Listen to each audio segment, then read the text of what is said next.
ವಿಸಿಡಿ number 2294, Tirupati, Andhra Pradesh. Murali ತಾರೀಖು 3/11/1966. ನುಡಿಸಿರುವಂಥ ತಾರೀಖು 20/1/2017.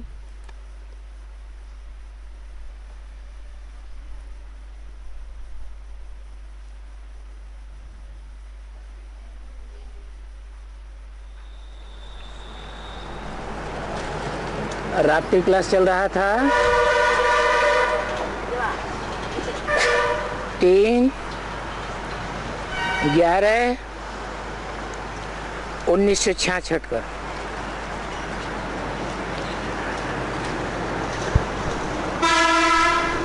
बात चल रही थी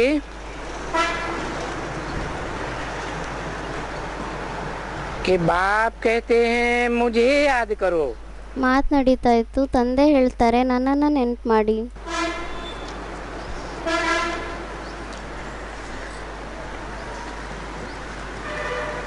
कौन सा बाप कहते हैं? ಯಾವ ತಂದೆ ಹೇಳ್ತಾರೆ? आत्माओं का बाप कहते हैं मुझे याद करो। ಆತ್ಮಗಳ ತಂದೆ ಹೇಳ್ತಾರೆ ನನ್ನನ್ನು ನೆನ್ಪು ಮಾಡಿ.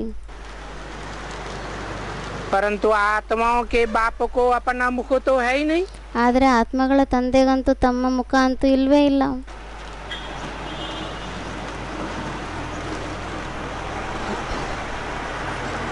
तो कैसे कहेंगे मुझे याद करो? ಮತ್ತೆ ಯಾವ ರೀತಿ ಹೇಳ್ತಾರೆ ನನ್ನನ್ನು ನೆನ್ಪು ಮಾಡಿ ಅಂತ?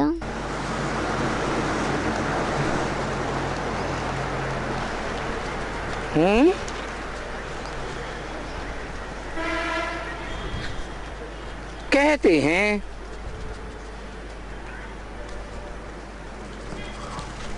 उनको अपना शरीर तो है ही नहीं। ಹೇಳ್ತಾರೆ ಅವರಿಗೆ ತಮ್ಮ ಶರೀರ ಅಂತೂ ಇಲ್ವೇ ಇಲ್ಲ. इंद्रियां है ही नहीं। ಇಂದ್ರಿಯಗಳು ಇಲ್ವೇ ಇಲ್ಲ. वो तो विदेही है। ಅವರಂತೂ ವಿದೇಹಿ ಆಗಿದ್ದಾರೆ. ವಿ माने विपरीत, देही माने देह से विपरीत। ವಿ ಅಂದರೆ ವಿಪರೀತ, ದೇಹ ಅಂದರೆ ದೇಹದಿಂದ ವಿಪರೀತ.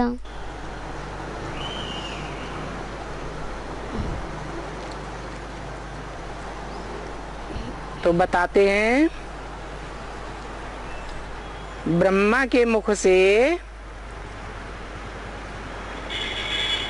कि मैं विदेही तो हूँ। ಅದಕ್ಕೆ ಮತ್ತೆ ಬ್ರಹ್ಮ ಮುಖದಿಂದ ಹೇಳ್ತಾರೆ ನಾನು ವಿದೇಹಿ ಅಂತೂ ಆಗಿದ್ದೀನಿ.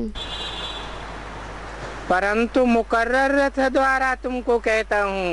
ಆದರೆ ನಾನು ಮುಖರ್ರ ರಥದ ಮುಖಾಂತರ ನಿಮಗೆ ಹೇಳ್ತೀನಿ कि मुझे याद करो। ನನ್ನನ್ನು ನೆನ್ಪು ಮಾಡಿ. मुकर्रर माने यज्ञ के आदि में भी है। ಮುಖರ್ರ ಅಂದ್ರೆ ಯಜ್ಞದ ಆದಿಯಲ್ಲೂ ಇದ್ರು, मध्य में भी है, ಮಧ್ಯದಲ್ಲೂ ಇದ್ರು, और अंत तक भी रहेगा। ಮತ್ತೆ ಅಂತ್ಯದವರೆಗೂ ಇರ್ತಾರೆ.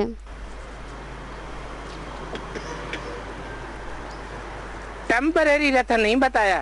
ಟೆಂಪರರಿ ರಥ ಅಂತ ಹೇಳಲಿಲ್ಲ.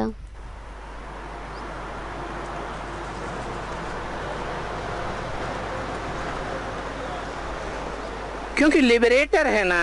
ಯಾಕೆಂದ್ರೆ ಲಿಬರೇಟರ್ ಆಗಿದ್ದಾರೆ ಅಲ್ವಾ. सारी दुनिया को लिबरेट करने वाला है। ಇಡೀ ಪ್ರಪಂಚವನ್ನ ಲಿಬರೇಟ್ ಮಾಡುವಂತವರಾಗಿದ್ದಾರೆ.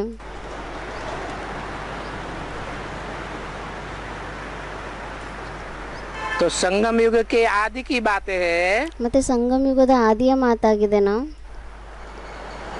या अंत की बात है? ಅಥವಾ ಅಂತ್ಯದ ಮಾತಾಗಿದೆನಾ? आदि की बात है।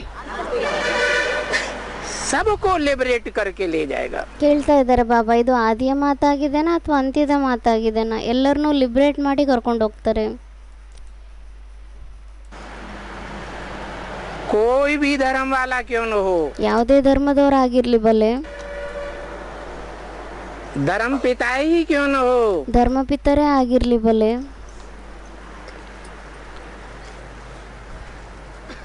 सबको देह के बंधन से इस दुनिया के बंधनों से, ಎಲ್ಲರಿಗೂ ದೇಹದ ಬಂಧನದಿಂದ, ಈ ಪ್ರಪಂಚದ ಬಂಧನದಿಂದ,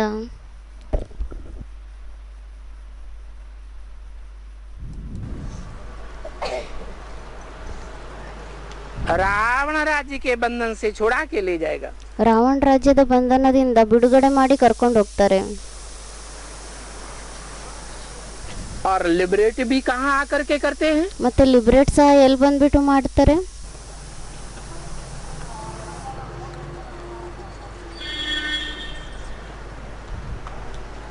भारत में आकर के लिबरेट करते हैं। ಭಾರತದಲ್ಲಿ ಬಂದ್ಬಿಟ್ಟು ಲಿಬ್ರೇಟ್ ಮಾಡ್ತಾರೆ. क्या नाम दिया? भा भा माने रोशनी। ಏನಂತ ಹೆಸರು ಕೊಟ್ಟಿದ್ದಾರೆ? ಭಾರತ್. ಭಾ ಅಂದ್ರೇನೆ ರೋಶನಿ, ಅಂದ್ರೆ ಪ್ರಕಾಶ, ज्ञान की रोशनी। ಜ್ಞಾನದ ಪ್ರಕಾಶ ಆಗಿದೆ. रत माने लगा रहने वाला। ರತ್ ಅಂದ್ರೆ ಅದರಲ್ಲೇ ತೊಡಗಿರುವಂತವ್ರು. जो इस 5000 वर्ष के ड्रामा में, ಯಾರು ಈ 5000 ವರ್ಷದ ಡ್ರಾಮಾದಲ್ಲಿ आदि से लेकर अंत तक ज्ञान की रोशनी में लगा रहता है। ಆದಿಯಿಂದ ಅಂತ್ಯದವರೆಗೂ ಜ್ಞಾನದ ಪ್ರಕಾಶದಲ್ಲೇ ತೊಡಗಿರ್ತಾರೆ. चाहे व्यास बनकर, जिसे वेद व्यास कहते हैं, ಬಲ್ಲೆ ಅವರು ವ್ಯಾಸ ಆಗ್ಬಿಟ್ಟೆ ಆಗ್ಲಿ, ಅವರಿಗೆ ವೇದವ್ಯಾಸ ಅಂತಾನೂ ಹೇಳ್ತಾರೆ.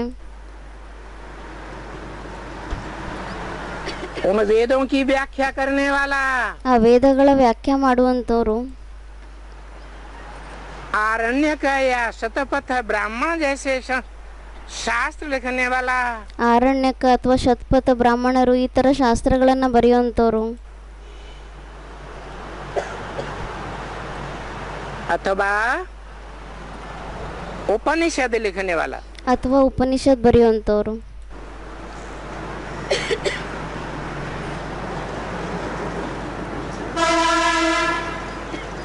पुराण बनते हैं अंत में। ಅಂತ್ಯದಲ್ಲಿ ಪುರಾಣ ತಯಾರಾಗುತ್ತೆ.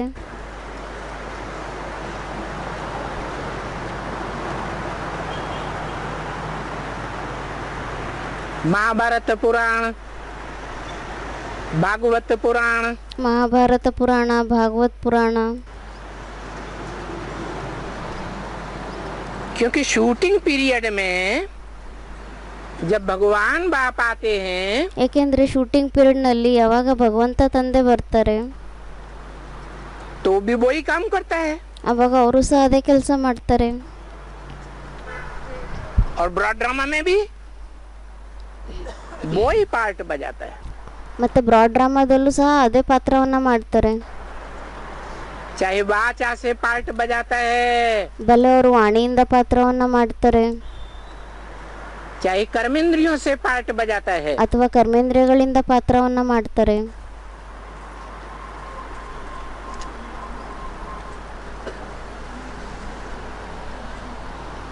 प्रैक्टिकल पार्ट बजाता है। ಪ್ರಾಕ್ಟಿಕಲ್ ಪಾತ್ರವನ್ನ ಮಾಡ್ತಾರೆ. तो जो ज्ञान की रोशनी में सदा रत रहने वाला है, वाचा से, कर्मों से, वाइब्रेशन से, ಮತ್ತೆ ಯಾರು ಜ್ಞಾನದ ಪ್ರಕಾಶದಲ್ಲಿ ಯಾವಾಗಲೂ ತೊಡಗಿರುವಂತವರಾಗಿದ್ದಾರೆ, ವಾಣಿಯಿಂದ, ಕರ್ಮೇಂದ್ರಿಯಗಳಿಂದ ಮತ್ತೆ ವೈಬ್ರೇಷನ್ನಿಂದ, मैं उसमें आता हूँ। ನಾನು ಅವರಲ್ಲೇ ಬರ್ತೀನಿ.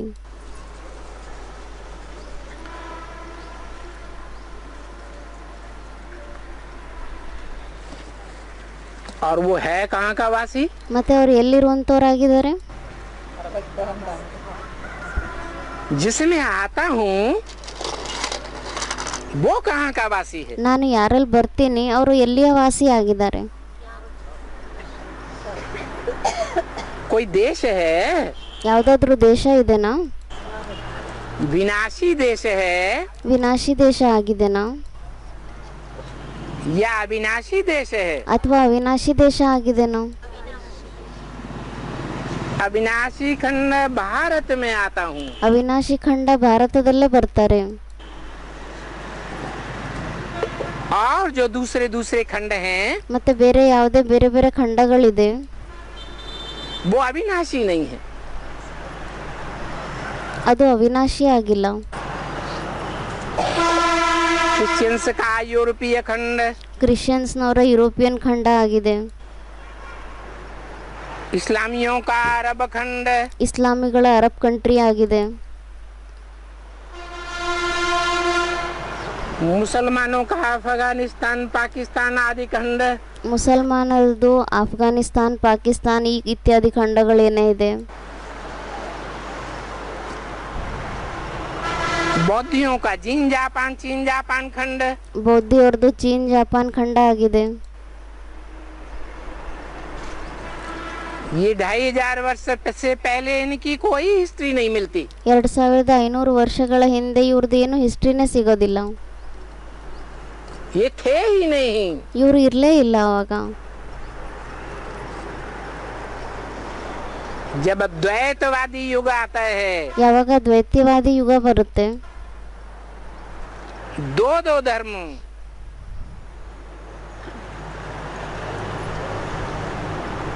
दो धर्म पिता है, 2 से 4, ಎರಡೆರಡು ಧರ್ಮ, ಎರಡೆರಡು ಧರ್ಮ ಪಿತರು, 2 ರಿಂದ 4, 4 से 8, 4 ರಿಂದ 8, दो मतें हो जाती हैं. ಎರಡೆರಡು ಮತಗಳಾಗೋಗ್ಬಿಡುತ್ತೆ. इस दुनिया में दो भाषाएं हो जाती हैं. ಈ ಪ್ರಪಂಚದಲ್ಲಿ ಎರಡೆರಡು ಭಾಷೆಗಳಾಗೋಗುತ್ತೆ.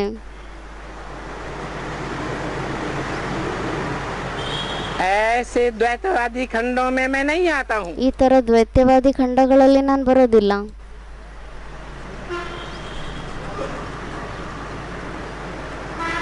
जो सदा सर्वदा अविनाशी खंड है, ಯಾವುದು ಯಾವಾಗಲೂ ಅವಿನಾಶಿ ಖಂಡ ಆಗಿದೆ, भारत खंड में आता हूँ. ಆ ಭಾರತ ಖಂಡದಲ್ಲಿ ಬರ್ತೀನಿ.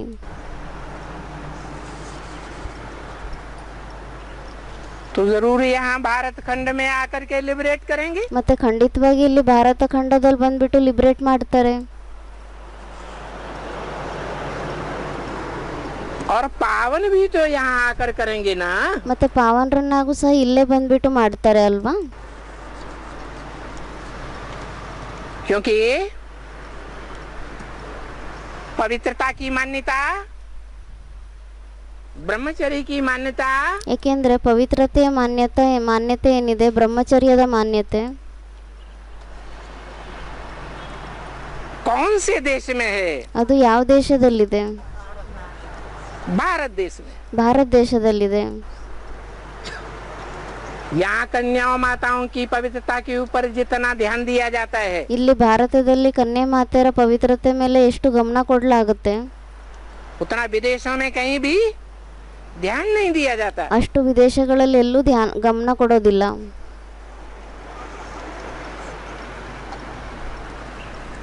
तो सारी दुनिया को पावन आकर के यहाँ करते हैं. ಮತ್ತೆ ಇಡೀ ಪ್ರಪಂಚವನ್ನ ಇಲ್ಲಿ ಬಂದ್ಬಿಟ್ಟು ಪಾವನರನ್ನಾಗಿ ಮಾಡ್ತಾರೆ.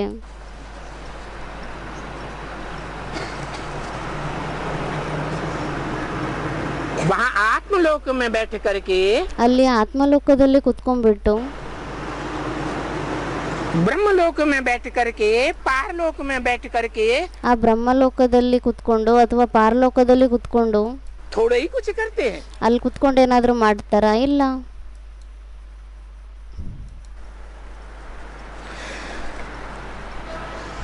वहाँ आते हैं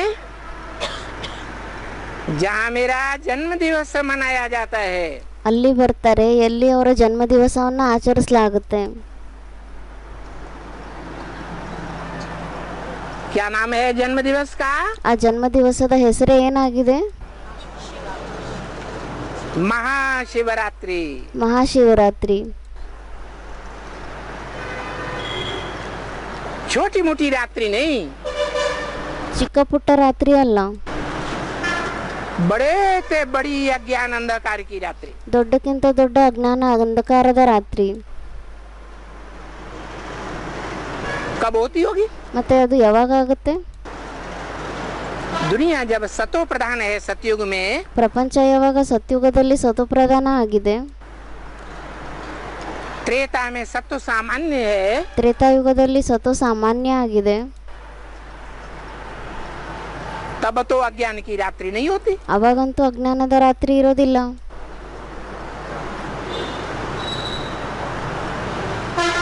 द्वैतवादी युग द्वापर में भी ದ್ವೈತ್ಯವಾದಿ ಯುಗ ಏನಿದೆ ದ್ವಾಪರ ಯುಗ ಅದರಲ್ಲೂ ಸಹ भारत में जहाँ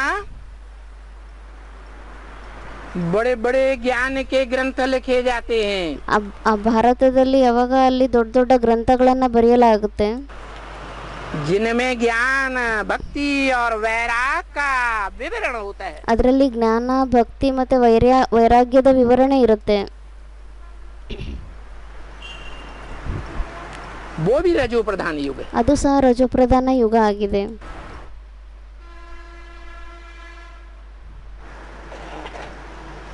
तो कब आते हैं? ಮತ್ತೆ ಯಾವಾಗ ಬರ್ತಾರೆ? सतयुग के आदि में भी सतयुग, त्रेता द्वापर में नहीं आते, ಸತ್ಯುಗದ ಆರಂಭದಲ್ಲಿ ಅಥವಾ ತ್ರೇತಾದಲ್ಲಿ ಅಥವಾ ದ್ವಾಪರ ಯುಗದಲ್ಲಿ ಬರೋದಿಲ್ಲ, कलयुग के आदि में भी नहीं आते. ಕಲಿಯುಗದ ಆದಿಯಲ್ಲೂ ಸಹ ಬರೋದಿಲ್ಲ. कि हर युग की 4 अवस्थाएं होती हैं. ಯಾಕೆಂದ್ರೆ ಪ್ರತಿಯೊಂದು ಯುಗದಲ್ಲೂ ಸಹ 4 ಅವಸ್ಥೆಗಳಿರುತ್ತೆ. दुनिया में हर चीज की 4 अवस्थाएं. ಪ್ರಪಂಚದಲ್ಲಿ ಪ್ರತಿಯೊಂದು ವಸ್ತುದು 4 ಅವಸ್ಥೆಗಳಿರುತ್ತೆ. तो कलयुग भी जब चौथी अवस्था में से गुजरता है, ಮತ್ತೆ ಕಲಿಯುಗನೂ ಸಹ ಯಾವಾಗ 4ನೇ ಅವಸ್ಥೆಯಿಂದ ಪ್ರಸಾರಣೆ ಆಗುತ್ತೆ, तो तामसी स्टेज के अंत में आता हूँ. ಮತ್ತೆ ಆವಾಗ ತಾಮಸಿ ಸ್ಟೇಜಿನ ಅಂತ್ಯದಲ್ಲಿ ಬರ್ತಾರೆ. और आकर के पहले पहले गुप्त पार्ट बजाता हूँ. ಮತ್ತೆ ಬಂದ್ಬಿಟ್ಟು ನಾನು ಮೊಟ್ಟ ಮೊದಲು ಗುಪ್ತ ಪಾತ್ರವನ್ನ ಮಾಡ್ತೀನ, या प्रत्यक्ष होकर के पार्ट बजाता हूँ. ಅಥವಾ ಪ್ರತ್ಯಕ್ಷ ಆಗ್ಬಿಟ್ಟು ಪಾತ್ರವನ್ನ ಮಾಡ್ತೀನ. जैसे बच्चा गर्भ में आता है, ಯಾವ ರೀತಿ ಮಗು ಇದೆ, ಮಗು ಗರ್ಭದಲ್ಲಿ ಬರುತ್ತೆ, तो गुप्त पार्ट बजाता है या प्रत्यक्षता रूपी जन्म लेता है. ಮತ್ತೆ ಮಗು ಯಾವಾಗ ಗರ್ಭದಲ್ಲಿ ಬರುತ್ತೆ ಆವಾಗ ಅದು ಗುಪ್ತ ಪಾತ್ರವನ್ನ ಮಾಡುತ್ತಾ ಅಥವಾ ಪ್ರತ್ಯಕ್ಷತಾ ರೂಪಿ ಜನ್ಮ ತಗೊಂಡ್ಬಿಡುತ್ತಾ? गुप्त पार्ट बजाता हूँ. ಗುಪ್ತ ಪಾತ್ರವನ್ನೇ ಮಾಡುತ್ತೆ. मैं भी गुप्त है. ನಾನು ಸಹ ಗುಪ್ತ ಆಗಿದ್ದೀನಿ. मेरे को फॉलो करने वाले बच्चे भी गुप्त. ನನ್ನನ್ನು ಫಾಲೋ ಮಾಡುವಂತ ಮಕ್ಕಳು ಸಹ ಗುಪ್ತ ಆಗಿದ್ದಾರೆ. मैं बड़े से बड़ा पंडा हूँ. ನಾನು ದೊಡ್ಡಕ್ಕಿಂತ ದೊಡ್ಡ ಪಂಡ ಆಗಿದ್ದೀನಿ. पंडा उसको कहा जाता है ಪಂಡ ಅಂತ ಅವರಿಗೆ ಹೇಳಲಾಗುತ್ತೆ जो पार लगाने का रास्ता बताता है. ಯಾರು ನಮ್ಮನ್ನ ಪಾರ್ ಕರ್ಕೊಂಡು ಹೋಗುವಂತ ದಾರಿಯನ್ನ ಹೇಳ್ತಾರೆ. मेरे बच्चों को पांडव कहा जाता है. ನನ್ನ ಮಕ್ಕಳಿಗೆ ಪಾಂಡವರು ಅಂತ ಹೇಳಲಾಗುತ್ತೆ. बच्चे के अर्थ में, रचना के अर्थ में एक मात्रा बढ़ती है. ಮಗುವಿನ ಅರ್ಥದಲ್ಲಿ, ರಚನೆಯ ಅರ್ಥದಲ್ಲಿ ಒಂದು ಆಕಾರ ಹೆಚ್ಚಾಗುತ್ತೆ. ब्रह्मा के बच्चे ब्राह्मण, ಬ್ರಹ್ಮನ ಮಕ್ಕಳು ಬ್ರಾಹ್ಮಣರು, विष्णु के बच्चे वैष्णव, ವಿಷ್ಣುವಿನ ಮಕ್ಕಳು ವೈಷ್ಣವರು, और शिव को फॉलो करने वाले ಮತ್ತೆ ಶಿವನ್ನ ಫಾಲೋ ಮಾಡುವಂತವರು शैव. ಶೈವರು.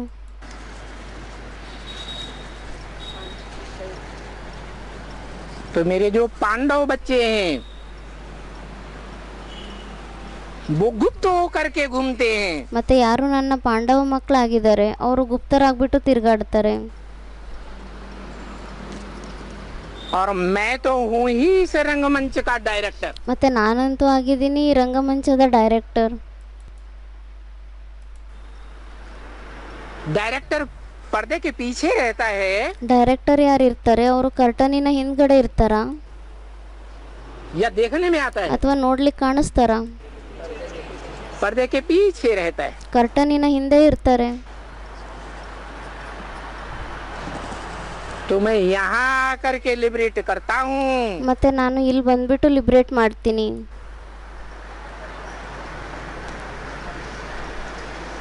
जो मेरा धाम है, ಯಾವುದು ನನ್ನ ಧಾಮ ಆಗಿದೆ, परम धाम, ಪರಮಧಾಮ, वहाँ बैठ करके कुछ भी नहीं करता हूँ. ಅಲ್ಲಿ ಕುತ್ಕೊಂಡ್ಬಿಟ್ಟಂತೂ ನಾನೇನು ಮಾಡೋದಿಲ್ಲ. यहाँ आते हैं जहाँ जन्म मनाते हैं भारत में, ಇಲ್ಲಿ ಬರ್ತಾರೆ, ಎಲ್ಲಿ ಭಾರತದಲ್ಲಿ ಜನ್ಮವನ್ನು ಆಚರಿಸ್ತಾರೆ.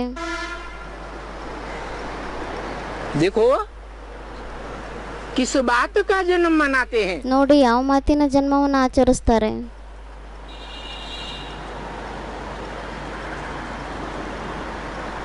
है जन्म माने प्रत्यक्षता रूपी जन्म. ಜನ್ಮ ಅಂದ್ರೇನೆ ಪ್ರತ್ಯಕ್ಷ ರೂಪಿ ಜನ್ಮ. बच्चा पहले गर्भ में गुप्त होता है, ಮಗು ಮೊದಲು ಗರ್ಭದಲ್ಲಿದ್ದಾಗ ಗುಪ್ತವಾಗಿರುತ್ತೆ. बाद में प्रत्यक्षता रूपी जन्म लेता है. ಆಮೇಲೆ ಅದು ಪ್ರತ್ಯಕ್ಷ ರೂಪಿ ಜನ್ಮ ತಗೊಳುತ್ತೆ ಮಗು. जब जन्म लेता है तो बाप भी कहेगा बच्चा आया. ಯಾವಾಗ ಮಗು ಜನ್ಮ ತಗೊಳುತ್ತೆ ಆವಾಗ ತಂದೆನೂ ಸಹ ಹೇಳ್ತಾರೆ, ಹಾ ಮಗು ಜನ್ಮ ತಗೊಂಡಿದೆ ಅಂತ. जो आंखों से देखेगा, ಯಾರೇ ಕಣ್ಣುಗಳಿಂದ ನೋಡ್ತಾರೆ, कानों से आवाज सुनेगा, ಕಿವಿಯಿಂದ ಧ್ವನಿಯನ್ನ ಕೇಳ್ತಾರೆ, तो पड़ोसी भी कहेंगे पड़ोस में बच्चा आया. ಅವಾಗ ಪಕ್ಕದಲ್ಲಿ ಬೀದಿಯಲ್ಲಿ ಓಣಿಯಲ್ಲೆಲ್ಲ ಇರುವಂಥವ್ರು ಯಾರು ಇರ್ತಾರೆ ಅವರು ಸಹ ಹೇಳ್ತಾರೆ, ಹಾ ಈ ಮನೆಯಲ್ಲಿ ಮಗು ಬಂದಿದೆ ಅಂತ. तो मैं भी जब आता हूँ ಮತ್ತೆ ನಾನು ಸಹ ಯಾವಾಗ ಬರ್ತೀನಿ,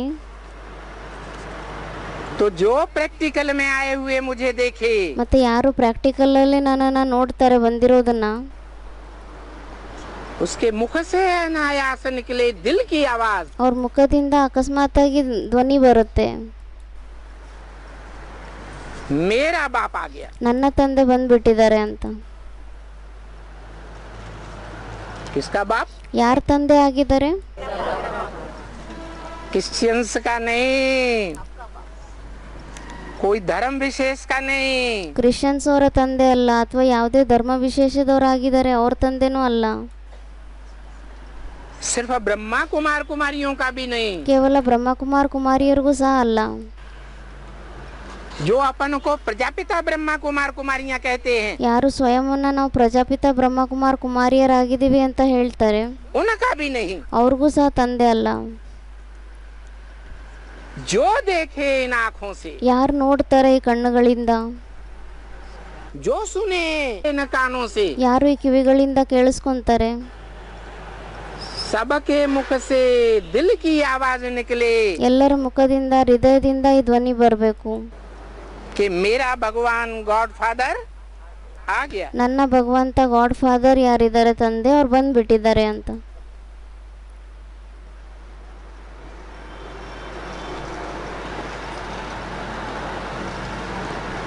तो देखो किस बात का जन्म मनाते हैं. ಮತ್ತೆ ನೋಡಿ ಯಾವ ಮಾತಿನ ಜನ್ಮವನ್ನು ಆಚರಿಸ್ತಾರೆ. प्रत्यक्षता रूपी जन्म मनाते. ಪ್ರತ್ಯಕ್ಷ ರೂಪಿ ಜನ್ಮವನ್ನು ಆಚರಿಸ್ತಾರೆ. जैसे गीता में लिखा है, ಯಾವ ರೀತಿ ಗೀತೆಯಲ್ಲಿ ಬರೆದಿದ್ದಾರೆ, मम वर्तमान वर्तन्ते मनुष्य पार्थ सर्वस. ಮಮ ವರ್ತಮಾನ ವರ್ತಂತೆ ಮನುಷ್ಯ ಪಾರ್ಥ ಸರ್ವಶ. दुनिया में जो भी मनुष्य मात्र हैं, ಪ್ರಪಂಚದಲ್ಲಿ ಯಾರೇ ಮನುಷ್ಯ ಮಾತ್ರರಿದ್ದಾರೆ मेरे रास्ते का ही अनुगमन करते हैं. ಅವರೆಲ್ಲ ನನ್ನ ದಾರಿಯನ್ನೇ ಅನುಸರಣೆ ಮಾಡ್ತಾರೆ. बच्चा पैदा होता है ಯಾವ ರೀತಿ ಮಗು ಜನ್ಮ ತಗೊಳುತ್ತೆ तो ढोल मजीरा बजाते हैं कि नहीं? ಅವಾಗ ಡೋಲು ಕಂಜೀರ ಅದೆಲ್ಲ ಬಾರಿಸ್ತಾರೋ ಇಲ್ವೋ? मनाते हैं ना. ಆಚರಿಸ್ತಾರೆ ಅಲ್ವಾ? तो मैं भी जब आता हूँ ಮತ್ತೆ ನಾನು ಸಹ ಯಾವಾಗ ಬರ್ತೀನಿ तो इस दुनिया में अखबारों के द्वारा, ಮತ್ತೆ ಈ ಪ್ರಪಂಚದಲ್ಲಿ ನ್ಯೂಸ್ ಪೇಪರ್ಗಳ ಮುಖಾಂತರ, रेडियो के द्वारा, टीवी के द्वारा, चैनल्स के द्वारा, ರೇಡಿಯೋ ಮುಖಾಂತರ, ಟಿವಿಗಳ ಮುಖಾಂತರ, ಚಾನೆಲ್ಸ್ಗಳ ಮುಖಾಂತರ, इंटरनेट के द्वारा ಇಂಟರ್ನೆಟ್ಟಿನ ಮುಖಾಂತರ चारों तरफ से बाजे बजते हैं ज्ञान के. ನಾಲ್ಕು ಕಡೆಯಿಂದ ಜ್ಞಾನದ ವಾದ್ಯಗಳು ಬಾರಿಸುತ್ತೆ.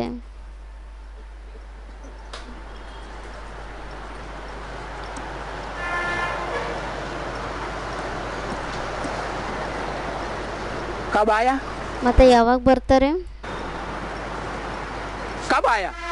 ಕೇಳ್ತಾ ಇದ್ದಾರೆ ಬಾಬಾ ಯಾವಾಗ ಬರ್ತಾರೆ? महाशिवरात्रि में आया। ಮಹಾಶಿವರಾತ್ರಿಯಲ್ಲಿ ಬರ್ತಾರೆ. ऐसी बड़े से बड़ी रात्रि अज्ञान की जिसमें दुनिया के 500-700 करोड़ मनुष्य तो अज्ञान में होते ही हैं। ಆ ಥರ ದೊಡ್ಡಕ್ಕಿಂತ ದೊಡ್ಡ ಅಜ್ಞಾನದ ರಾತ್ರಿ ಆಗಿದೆ. ಅದರಲ್ಲಿ ಪ್ರಪಂಚದಲ್ಲಿರುವಂಥ 500-700 ಕೋಟಿ ಮನುಷ್ಯರಂತೂ ಅಜ್ಞಾನ ಅಂಧಕಾರದಲ್ಲಿದ್ದೇ ಇರ್ತಾರೆ.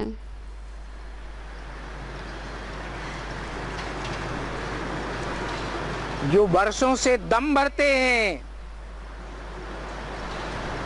कि हमें भगवान बाप मिल गया, ಯಾರು ವರ್ಷಗಳಿಂದ ತುಂಬ ತೋರಿಸ್ಕೊಂತಾರೆ ನಮಗೆ ಭಗವಂತ ತಂದೆ ಸಿಗ್ಬಿಟ್ಟಿದ್ದಾರೆ ಅಂತ.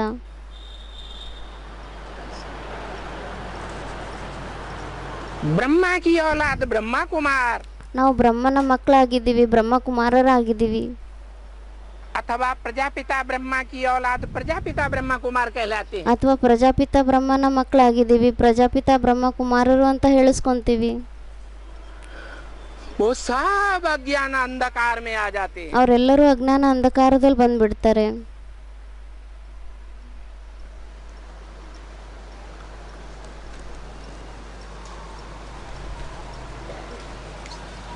जब सारी दुनिया अज्ञान अंधकार में आ जाती है, ಯಾವಾಗ ಇಡೀ ಪ್ರಪಂಚ ಅಜ್ಞಾನ ಅಂಧಕಾರದಲ್ಲಿ ಬಂದ್ಬಿಡುತ್ತೆ, तब मैं उस मुकर्रर रथ के द्वारा ಆವಾಗ ನಾನು ಆ ಮುಖರ ರಥದ ಮುಖಾಂತರ संसार में प्रत्यक्ष होता हूँ। ಪ್ರಪಂಚದಲ್ಲಿ ಪ್ರತ್ಯಕ್ಷ ಆಗ್ತೀನಿ. जो मुकर्रर रथधारी आत्मा ಯಾವ ಮುಖರ ರಥಧಾರಿ ಆತ್ಮ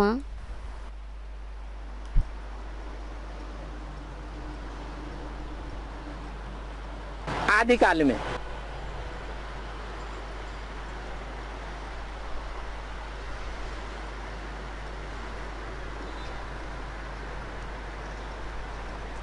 गुप्त ही रहती है। ಆದಿ ಕಾಲದಲ್ಲಿ ಗುಪ್ತವಾಗೇ ಇರ್ತಾರೆ.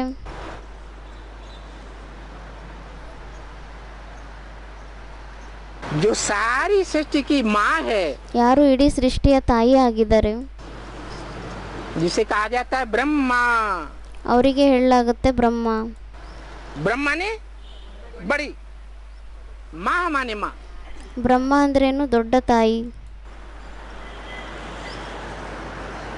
वो भी मेरे को नहीं जानता। ಅವರು ಸಹ ನನ್ನನ್ನು ಗುರುತಿಸ್ಕೊಳ್ಳೋದಿಲ್ಲ.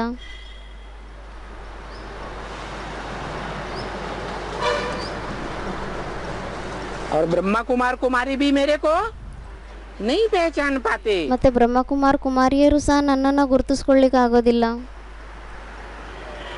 क्योंकि मैं गुप्त गर्भ काल में ज्ञान गर्भ में रहता हूँ। ಯಾಕೆಂದ್ರೆ ನಾನು ಗುಪ್ತ ಗರ್ಭಕಾಲದಲ್ಲಿ ಜ್ಞಾನ ಗರ್ಭದಲ್ಲಿ ಇರ್ತೀನಿ.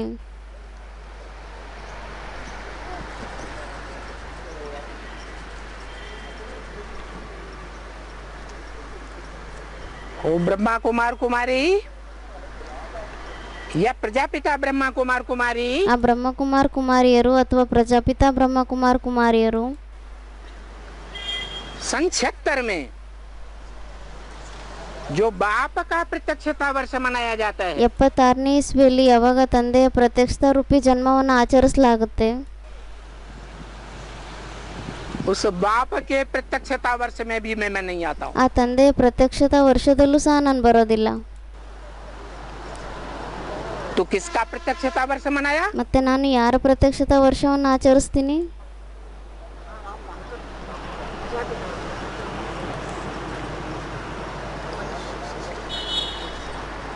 प्रत्यक्षता वर्ष बाप का तो मनाया, ಪ್ರತ್ಯಕ್ಷತಾ ವರ್ಷವನ್ನು ತಂದೆದಂತೂ ಆಚರಿಸ್ತಾರೆ. लेकिन बेहद के दो बाप हैं। ಆದರೆ ಬೇಹದ್ದಿನ ತಂದೆ ಇಬ್ಬರಾಗಿದ್ದಾರೆ. एक है आत्माओं का बाप, ಒಬ್ಬರಾಗಿದ್ದಾರೆ ಆತ್ಮಗಳ ತಂದೆ, निराकार आत्माओं का निराकार बाप। ನಿರಾಕಾರಿ ಆತ್ಮಗಳ ನಿರಾಕಾರಿ ತಂದೆ ಆಗಿದ್ದಾರೆ. जैसा बाप वैसे बच्चे। ಯಾವ ಥರ ತಂದೆ ಆಗಿದ್ದಾರೆ ಅದೇ ಥರ ಮಕ್ಕಳಾಗಿರ್ತಾರೆ. सांप लंबा तो बच्चे भी लंबे। ಹಾವು ಉದ್ದ ಆಗಿದ್ರೆ ಹಾವಿನ ಮಕ್ಕಳು ಸಹ ಉದ್ದನೇ ಇರ್ತಾರೆ. हाथी मोटा ताजा तो बच्चे भी मोटे ताजी ಆನೆ ದಪ್ಪವಾಗಿದ್ರೆ ಆನೆ ಮಕ್ಕಳು ಸಹ ಅದೇ ಥರ ದಪ್ಪವಾಗಿರುತ್ತೆ. बाप अति सूक्ष्म ज्योति बिंदु अणोअणीयान समनुस्मरेति है. ತಂದೆ ಅತಿ ಸೂಕ್ಷ್ಮ ಜ್ಯೋತಿರ್ಬಿಂದು ಆಗಿದ್ದಾರೆ, ಅದಕ್ಕೆ ಹೇಳ್ತಾರೆ ಅಣುರಣೀಯಾಂ ಸಮನುಸ್ಮರತೆ. अणु से भी अणुरूप. ಅಂದ್ರೆ ಅಣುಗಿಂತನೂ ಅಣುರೂಪ ಆಗಿದ್ದಾರೆ. तो बच्चे भी अणुरूप. ಮತ್ತೆ ಮಕ್ಕಳು ಸಹ ಅಣುರೂಪ ಆಗಿದ್ದಾರೆ, बिंदु रूप. ಬಿಂದು ರೂಪ ಆಗಿದ್ದಾರೆ. बिंदु को चाहे जितना सूक्ष्म बनाते जाओ, ಬಿಂದುವನ್ನು ನೀವು ಎಷ್ಟು ಬೇಕೋ ಅಷ್ಟು ಸೂಕ್ಷ್ಮ ಮಾಡ್ತಾ ಹೋಗಿ,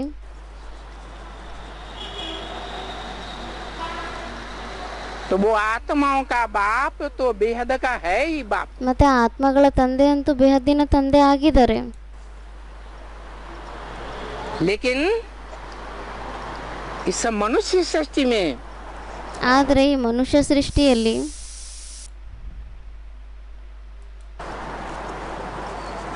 मनुष्यों का भी तो बीज रूप कोई बाप होगा. ಮನುಷ್ಯರಿಗೂ ಸಹ ಯಾರಾದರೂ ಬೀಜರೂಪ ತಂದೆ ಆಗಿರ್ತಾರೆ ಅಲ್ವಾ? जो मानवीय सृष्टि का बीज कहा जाता है. ಯಾರಿಗೆ ಮಾನವೀಯ ಸೃಷ್ಟಿಯ ಬೀಜ ಅಂತ ಹೇಳಲಾಗುತ್ತೆ.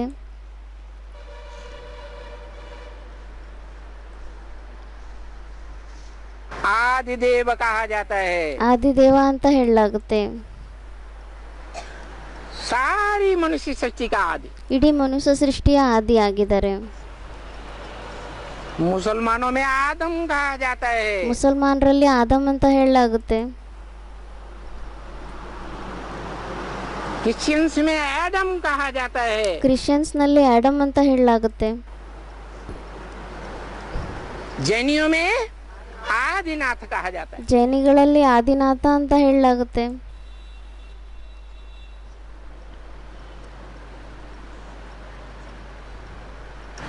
मैं उस मुकर्रर रथ में आता हूँ. ನಾನು ಆ ಮುಖರ ರಥದಲ್ಲಿ ಬರ್ತೀನಿ.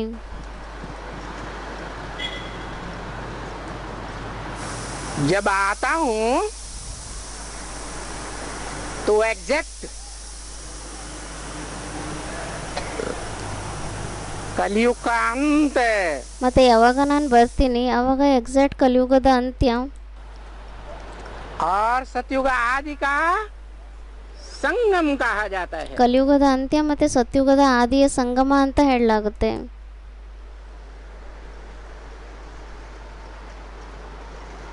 पुरुषोत्तम संगम युग.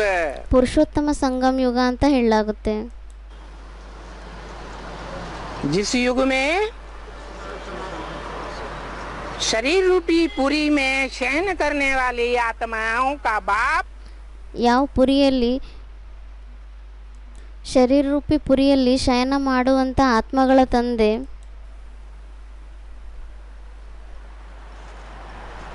प्रत्यक्ष होता है. ಅವರು ಪ್ರತ್ಯಕ್ಷ ಆಗ್ತಾರೆ.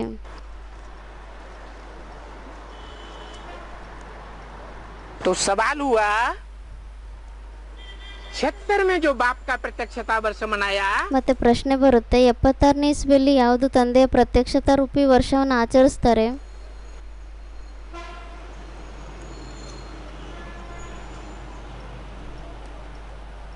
अव्यक्तवाणी में भी जिसका जिक्र आया, ಅದ್ರ ಬಗ್ಗೆ ಅವ್ಯಕ್ತವಾಣಿಯಲ್ಲೂ ಸಹ ಬಂದಿದೆ ಮಾತು. वो कौन सा बाप प्रत्यक्ष हुआ? ಮತ್ತೆ ಆ ಯಾವ ತಂದೆ ಪ್ರತ್ಯಕ್ಷ ಆಗ್ತಾರೆ ಅವಾಗ? मनुष्य सृष्टि का साकार बाप प्रत्यक्ष हुआ. ಮನುಷ್ಯ ಸೃಷ್ಟಿಯ ಸಾಕಾರ ತಂದೆ ಪ್ರತ್ಯಕ್ಷ ಆಗ್ತಾರೆ.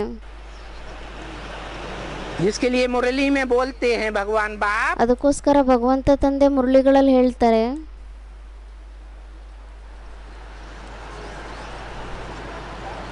राम बाप को कहा जाता है ರಾಮ ಅಂತ ತಂದೆಗೆ ಹೇಳಲಾಗುತ್ತೆ, और कृष्ण बच्चे को कहा जाता है. ಮತ್ತೆ ಕೃಷ್ಣ ಮಗುವಿಗೆ ಹೇಳಲಾಗುತ್ತೆ.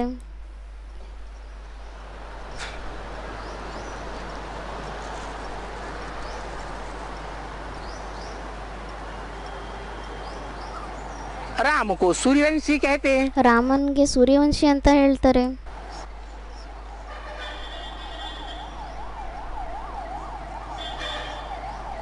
गीता में लिखा है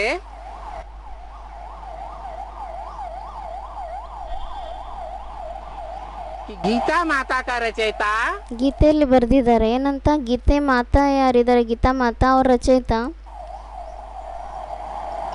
कृष्ण बच्चा है। ಕೃಷ್ಣ ಮಗು ಆಗಿದ್ದಾರೆ. अरे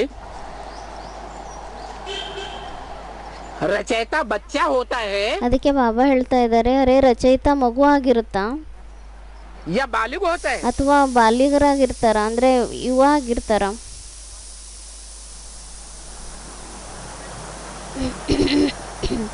भक्ति मार्ग में हम बच्चे के रूप में कृष्ण की पूजा करते हैं। ಭಕ್ತಿ ಮಾರ್ಗದಲ್ಲಿ ಕೃಷ್ಣನ ರೂಪದಲ್ಲಿ ಪೂಜೆಯನ್ನ ಮಾಡ್ತಾರೆ. फिर कहते हैं कि कृष्ण ने आकर के राजयोग सिखाया। ಮತ್ತೆ ಹೇಳ್ತಾರೆ ಕೃಷ್ಣ ಬಂದ್ಬಿಟ್ಟು ರಾಜಯೋಗವನ್ನ ಕಲಿಸಿದ್ರು ಅಂತ ಹೇಳ್ತಾರೆ.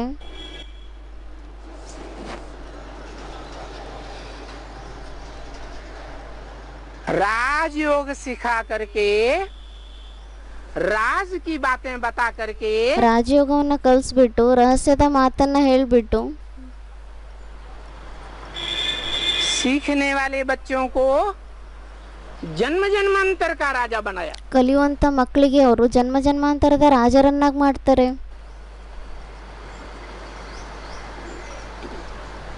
जो काम दुनिया का कोई भी धर्म पिता नहीं कर सका। ಯಾವ ಕೆಲಸವನ್ನ ಪ್ರಪಂಚದ ಯಾವುದೇ ಧರ್ಮಪಿತರು ಸಹ ಮಾಡ್ಲಿಕ್ಕೆ ಆಗ್ಲಿಲ್ಲ.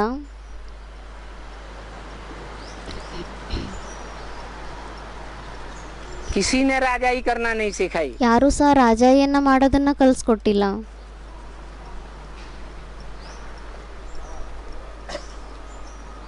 जो भी इस मनुष्य सृष्टि पर आए मनुष्य मात्र ಈ ಮನುಷ್ಯ ಸೃಷ್ಟಿಯಲ್ಲಿ ಯಾವುದೇ ಮನುಷ್ಯ ಮಾತ್ರರು ಬರ್ತಾರೆ, वो सब अधीन बनाने वाले आए। ಅವರೆಲ್ಲರೂ ಅಧೀನರನ್ನಾಗಿ ಮಾಡುವಂತವರೇ ಬಂದಿದ್ದಾರೆ. स्वाधीन किसी ने नहीं बनाया। ಸ್ವಾಧೀನರನ್ನಾಗಂತೂ ಯಾರು ಮಾಡಲೇ ಇಲ್ಲ. स्व माने आत्मा, ಸ್ವ ಅಂದ್ರೇನೆ ಆತ್ಮ, आधीन माने अंडर में रहने वाला। ಅಧೀನ ಅಂದ್ರೆ ಅವ್ರ ಅಂಡರ್ನಲ್ಲಿ ಇರುವಂತವ್ರು.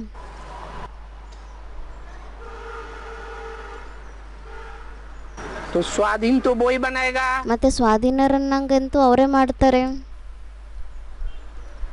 जो सदैव स्व स्थिति में रहने वाला हो। ಯಾರು ಯಾವಾಗಲೂ ಸ್ವಸ್ಥಿತಿಯಲ್ಲಿ ಇರುವಂತವರಾಗಿದ್ದಾರೆ.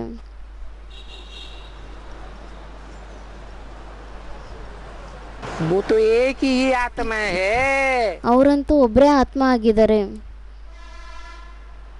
जिसे गीता में बताया है अक्षर। ಅವರಿಗೆ ಗೀತೆಯಲ್ಲಿ ಹೇಳಿದ್ದಾರೆ ಅಕ್ಷರ ಅಂತ.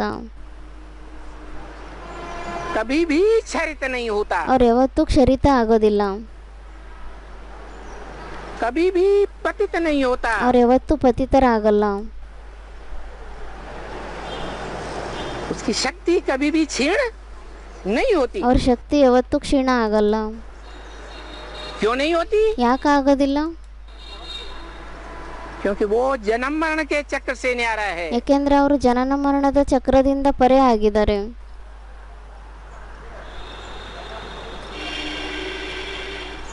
दैहिक जन्म मरण में आता ही नहीं। ಅವರು ದೈಹಿಕ ಜನನ ಮರಣದಲ್ಲಿ ಬರೋದೇ ಇಲ್ಲ. उसको अपनी देह है ही नहीं। ಅವರಿಗಂತೂ ತಮ್ಮ ದೇಹನೇ ಇಲ್ಲ. उसकी आत्मा का ही नाम शिव है। ಅವರ ಆತ್ಮನ ಹೆಸರೇ ಶಿವ ಆಗಿದೆ. और जितनी भी आत्माएं हैं इस रंगमंच पर मनुष्य सृष्टि में, ಮತ್ತೆ ಎಷ್ಟೇ ಆತ್ಮಗಳಿದ್ದಾರೆ ಈ ಮನುಷ್ಯ ಸೃಷ್ಟಿಯ ರಂಗಮಂಚದಲ್ಲಿ, वो सब क्षरित होने वाली है। ಅವರೆಲ್ಲರೂ ಕ್ಷರಿತ ಆಗುವಂತವರಾಗಿದ್ದಾರೆ. सुख भोगते भोगते शक्ति क्षीण होती रहती है। ಸುಖವನ್ನ ಅನುಭವಿಸ್ತಾ ಅನುಭವಿಸ್ತಾ ಶಕ್ತಿ ಕ್ಷೀಣ ಆಗ್ತಾ ಹೋಗುತ್ತೆ. भले देव आत्मा ही क्यों न हो, ಭಲೆ ದೇವಾತ್ಮಗಳೇ ಆಗಿರ್ಲಿ, उनकी भी कलाएं कम होती जाती हैं। ಅವ್ರದ್ದು ಸಹ ಕಲೆಗಳು ಕಡಿಮೆ ಆಗ್ತಾ ಹೋಗುತ್ತೆ. कलाहीन बन जाते हैं ಕಲಾಹೀನರಾಗೋಗ್ತಾರೆ. कलयुग के अंत में आकर के। ಕಲಿಯುಗದ ಅಂತ್ಯದಲ್ಲಿ ಬಂದ್ಬಿಟ್ಟು ಕಲಾಹೀನರಾಗೋಗ್ತಾರೆ. तब मैं आता हूँ ಅವಾಗ ಮತ್ತೆ ನಾನು ಬರ್ತೀನಿ. और कलाहीन मनुष्यों को नर से नारायण 16 कला संपूर्ण बनाता. ಮತ್ತೆ ಅವಾಗ ನಾನು ಬಂದ್ಬಿಟ್ಟು ಕಲಾಹೀನರಾಗಿರುವಂಥ ಮನುಷ್ಯರನ್ನ 16 ಕಲಾ ಸಂಪೂರ್ಣರನ್ನಾಗಿ ಮಾಡ್ತೀನಿ. जिस नारायण के बचपन का नाम ಆ ನಾರಾಯಣನ ಬಾಲ್ಯಾವಸ್ಥೆಯ ಹೆಸರು कृष्ण कहा जाता है. ಕೃಷ್ಣ ಅಂತ ಹೇಳಲಾಗುತ್ತೆ.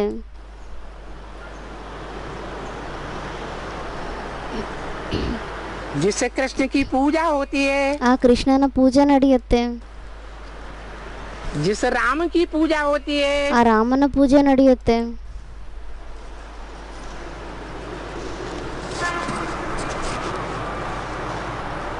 वो पूजनीय बनने का कार्य ಮತ್ತೆ ಆ ಪೂಜನೀಯರ ಆಗುವಂಥ ಕಾರ್ಯವನ್ನ उन आत्माओं ने किस युग में किया? ಆ ಆತ್ಮಗಳು ಯಾವ ಯುಗದಲ್ಲಿ ಮಾಡ್ತಾರೆ?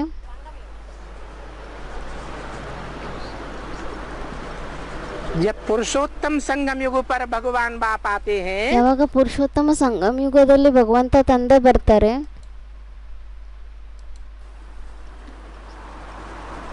तब आकर के गीता ज्ञान दे करके ಅವಾಗ ಬಂದ್ಬಿಟ್ಟು ಗೀತಾ ಜ್ಞಾನವನ್ನ ಕೊಟ್ಬಿಟ್ಟು राजयोग सिखाते. ರಾಜಯೋಗವನ್ನ ಕಲಿಸ್ಕೊಡ್ತಾರೆ.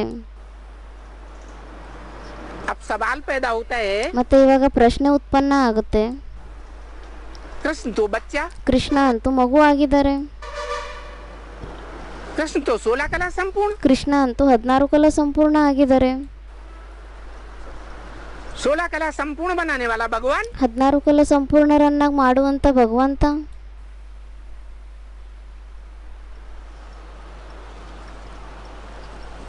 जो बनने वाला है 16 कला संपूर्ण, वो तो भगवान नहीं हो सकता. ಮತ್ತೆ ಯಾರು 16 ಕಲಾ ಸಂಪೂರ್ಣ ಆಗುವಂತವರಾಗಿದ್ದಾರೆ ಅವರಂತೂ ಭಗವಂತ ಆಗ್ಲಿಕ್ಕೆ ಸಾಧ್ಯನೇ ಇಲ್ಲ.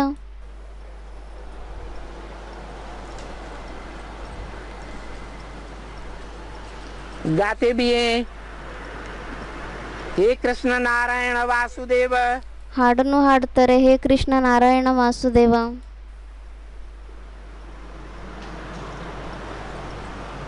वो कृष्ण भी है,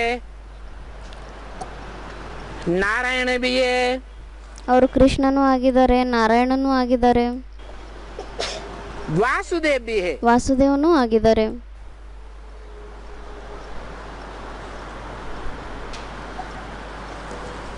कृष्ण का अर्थ होता है आकर्षित करने वाला. ಕೃಷ್ಣನ ಅರ್ಥನೇ ಆಗಿರುತ್ತೆ ಆಕರ್ಷಣೆಯನ್ನ ಮಾಡ್ಕೊಳೋವಂಥವ್ರು.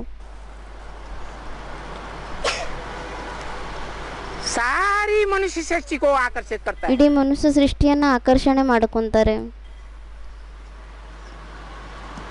500-700 करोड़ मनुष्य आत्माओं को 500-700 ಕೋಟಿ ಆತ್ಮಗಳನ್ನ खींच करके आकर्षित करके ಎಳ್ಕೊಂಡ್ಬಿಟ್ಟು ಆಕರ್ಷಣೆಯನ್ನ ಮಾಡ್ಕೊಂತಾರೆ. आत्मलोक में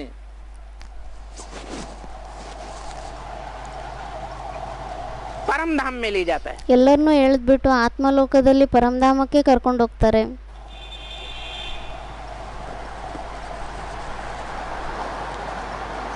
जहाँ आत्माएं शांत स्वरूप अनुभव करती हैं. ಅಲ್ಲಿ ಆತ್ಮಗಳು ಶಾಂತ ಸ್ವರೂಪದ ಅನುಭವವನ್ನ ಮಾಡ್ಕೊಂತಾರೆ.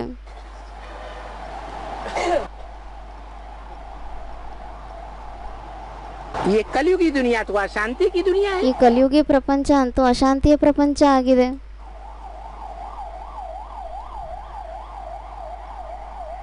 तो अशांति की दुनिया के बीच में रहने वालों को ಮತ್ತೆ ಈ ಅಶಾಂತಿಯ ಪ್ರಪಂಚದ ಮಧ್ಯದಲ್ಲಿ ಇರುವಂತವರಿಗೆ जो मन बुद्धि से बहुत ही अशांत हो जाते हैं, ಯಾರು ಮನ್ಬುದ್ಧಿಯಿಂದ ತುಂಬಾ ಜಾಸ್ತಿ ಅಶಾಂತರಾಗಿ ಹೋಗ್ತಾರೆ, कलयुग के अंत काल में ಕಲಿಯುಗದ ಅಂತ್ಯಕಾಲದಲ್ಲಿ उनको शांति धाम ले जाता है. ಅವರನ್ನ ಶಾಂತಿಧಾಮಕ್ಕೆ ಕರ್ಕೊಂಡು ಹೋಗ್ತೀನಿ. ले जाने वाला निराकार, ಕರ್ಕೊಂಡು ಹೋಗುವಂತವ್ರಂತೂ ನಿರಾಕಾರ ಆಗಿದ್ದಾರೆ.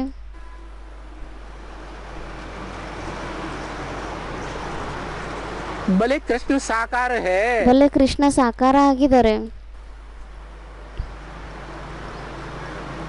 भक्ति मार्ग में मनुष्य गुरुओं ने जो भी शास्त्र लिखे हैं ಭಕ್ತಿ ಮಾರ್ಗದಲ್ಲಿ ಮನುಷ್ಯ ಗುರುಗಳು ಏನೇ ಶಾಸ್ತ್ರವನ್ನ ಬರೆದಿದ್ದಾರೆ उन शास्त्रों में राम को भगवान कृष्ण को भगवान मान लिया ಆ ಶಾಸ್ತ್ರಗಳಲ್ಲಿ ರಾಮನ್ನ ಭಗವಂತ ಕೃಷ್ಣನ ಭಗವಂತ ಅಂತ ಒಪ್ಕೊಂಡ್ಬಿಡ್ತಾರೆ.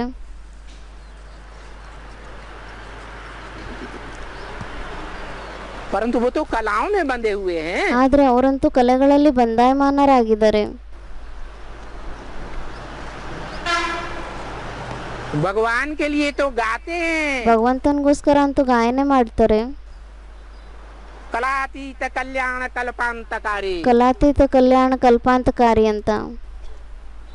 क्या कलाओं से अतीत है. ಏನಂತ ಹೇಳಿದ್ರು ಕಲೆಗಳಿಂದ ಅತೀತರಾಗಿದ್ದಾರೆ. कलाओं से परे है. ಕಲೆಗಳಿಗಿಂತ ಪರೆ ಆಗಿದ್ದಾರೆ. वो तो असली ज्ञान सूर्य है. ಅವರಂತೂ ನಿಜವಾದ ಜ್ಞಾನ ಸೂರ್ಯ ಆಗಿದ್ದಾರೆ. सूर्य कलाओं में बांधा जाता है क्या. ಸೂರ್ಯ ಕಲೆಗಳಲ್ಲಿ ಬಂಧಾಯಮಾನ ಮಾಡ್ಲಾಗತ್ತ ಅವ್ರನ್ನ. चंद्रमा को कलाओं में बांधते हैं. ಚಂದ್ರಮ ಯಾರಿದ್ದಾರೆ ಅವ್ರನ್ನ ಕಲೆಗಳಲ್ಲಿ ಬಂಧಾಯಮಾನ ಮಾಡ್ತಾರೆ. कलाहीन चंद्रमा. ಕಲಾಹೀನ ಚಂದ್ರಮ ಆಗ್ತಾರೆ.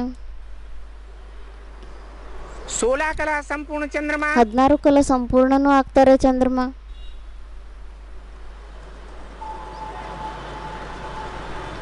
और चंद्रमा तो शीतल होता है. ಮತ್ತೆ ಚಂದ್ರಮ ಅಂತೂ ಶೀತಲ ಆಗಿರ್ತಾರೆ. चंद्रमा स्वयं प्रकाशित नहीं होता है. ಚಂದ್ರ ಸ್ವಯಂ ಪ್ರಕಾಶಿತ ಆಗೋದಿಲ್ಲ. और सूर्य स्वयं प्रकाशित है. ಆದ್ರೆ ಸೂರ್ಯ ಸ್ವಯಂ ಪ್ರಕಾಶಿತರಾಗ್ತಾರೆ. वो आसमान का सूर्य नहीं. ಅದು ಆಕಾಶದಲ್ಲಿರುವಂತ ಜಡ ನಕ್ಷತ್ರ ಜಡ ಸೂರ್ಯ ಅಲ್ಲ. यहाँ आसमान के सितारों की बात नहीं हो रही ಇಲ್ಲಿ है. ಆಕಾಶದಲ್ಲಿರುವಂತ ನಕ್ಷತ್ರಗಳ ಮಾತು ನಡೀತಾ ಇಲ್ಲ. वो आसमान के जड़ सितारे मानिंद हैं, उदाहरण है. ಅಲ್ಲಿ ಆಕಾಶದಲ್ಲಿರುವಂತ ಜಡ ನಕ್ಷತ್ರಗಳು ಏನೇ ಇದೆ ಅದಂತೂ ಒಂದು ಉದಾಹರಣೆ ಆಗಿದೆ. इस धरती के आत्मा रूपी सितारों के लिए ಈ ಭೂಮಿಯಲ್ಲಿರುವಂತ ಆತ್ಮರೂಪಿ ನಕ್ಷತ್ರಗಳು ಯಾರೇ ಇದ್ದಾರೆ ಅವ್ರದ್ದು ಒಂದು ಉದಾಹರಣೆ ಆಗಿದೆ. इस धरती में चंद्रमा का पार्ट बजाने वाला भी है. ಈ ಭೂಮಿಯಲ್ಲಿ ಚಂದ್ರನ ಪಾತ್ರ ಮಾಡುವಂತವರು ಸಹ ಇದ್ದಾರೆ. सूर्य का पार्ट बजाने वाला भी है. ಸೂರ್ಯನ ಪಾತ್ರ ಮಾಡುವಂತವರು ಇದ್ದಾರೆ. और नवग्रह जिन 9 ग्रहों की पूजा होती है. ಮತ್ತೆ ಯಾವ 9 ಗ್ರಹಗಳ ಪೂಜನೆ ನಡೆಯುತ್ತೆ उनका मानिंद कोई 9 विशेष आत्माएं हैं. ಮತ್ತೆ ಅವ್ರ ಉದಾಹರಣೆಗೋಸ್ಕರನೂ ಸಹ ಯಾರೇ 9 ವಿಶೇಷ ಆತ್ಮಗಳಿದ್ದಾರೆ. जिनकी यादगार में 9 रत्नों की अंगूठी पहनते हैं. ಅವರ ನೆನಪಾರ್ಥದಲ್ಲಿ 9 ರತ್ನಗಳ ಉಂಗುರವನ್ನ ಹಾಕೊಂತಾರೆ. एक मोस्ट वैल्यूबल रत्न. ಅದರಲ್ಲಿ ಒಂದಾಗಿದೆ ಮೋಸ್ಟ್ ವ್ಯಾಲ್ಯೂಬಲ್ ರತ್ನ. एक नो वैल्यू एट ऑल. ಇನ್ನೊಂದು ಅದರದೇನು ವ್ಯಾಲ್ಯೂನೇ ಇಲ್ಲ. पुखराज. ಅದಾಗಿದೆ ಪುಖರಾಜ್. अन्य 8 रत्नों की वैल्यू दिखाते हैं. ಬೇರೆ ಇನ್ನು ಮಿಕ್ಕಿದ 8 ರತ್ನಗಳ ವ್ಯಾಲ್ಯೂವನ್ನ ತೋರಿಸ್ತಾರೆ. उनको अष्ट रत्न कहा जाता है. ಅವರಿಗೆ ಅಷ್ಟ ರತ್ನಗಳು ಅಂತ ಹೇಳಲಾಗುತ್ತೆ.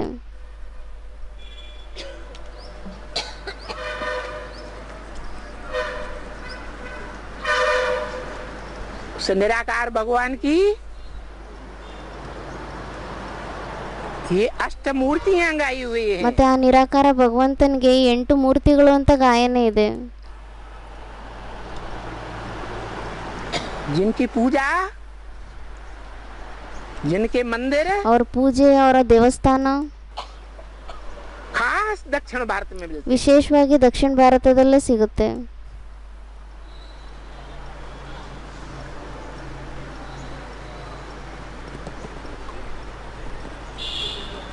तो देखो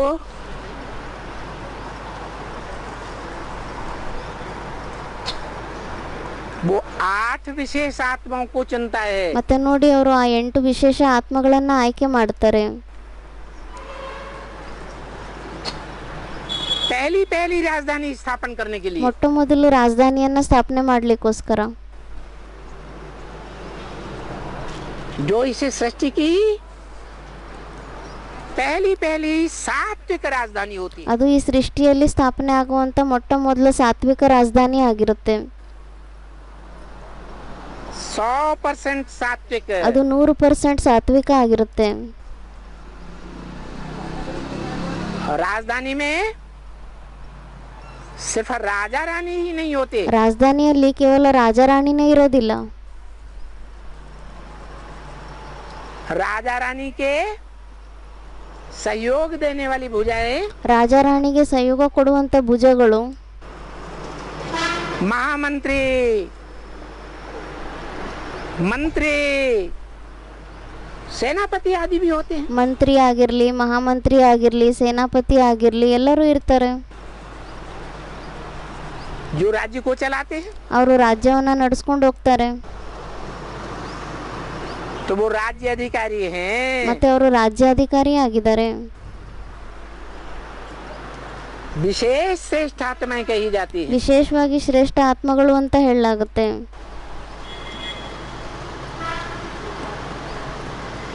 जिनकी श्रेष्ठ से श्रेष्ठ माला है। ಅವ್ರದ್ದು ಶ್ರೇಷ್ಠಕ್ಕಿಂತ ಶ್ರೇಷ್ಠ ಮಾಲೆ ಆಗಿದೆ. इतने श्रेष्ठ बच्चे हैं ಇಷ್ಟು ಶ್ರೇಷ್ಠ ಮಕ್ಕಳಾಗಿದ್ದಾರೆ कि जो भगवान का असली रूप है, ಅಂದ್ರೆ ಏನು ಭಗವಂತನ ನಿಜವಾದ ರೂಪ ಇದೆ, जो निराकारी लिंग रूप धारण कर लेता है, ಅವರು ನಿರಾಕಾರಿ ಲಿಂಗ ರೂಪವನ್ನ ಧಾರಣೆ ಮಾಡ್ಕೊಂಡ್ಬಿಡ್ತಾರೆ.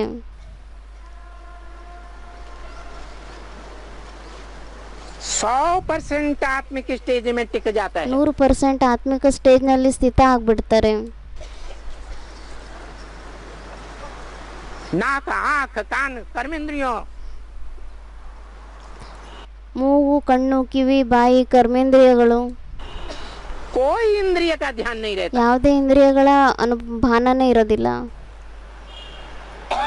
सिर्फ आत्मिक स्थिति में स्थित हो जाता है। ಕೇವಲ ಆತ್ಮಿಕ ಸ್ಥಿತಿಯಲ್ಲಿ ಸ್ಥಿತ ಆಗ್ಬಿಡ್ತಾರೆ.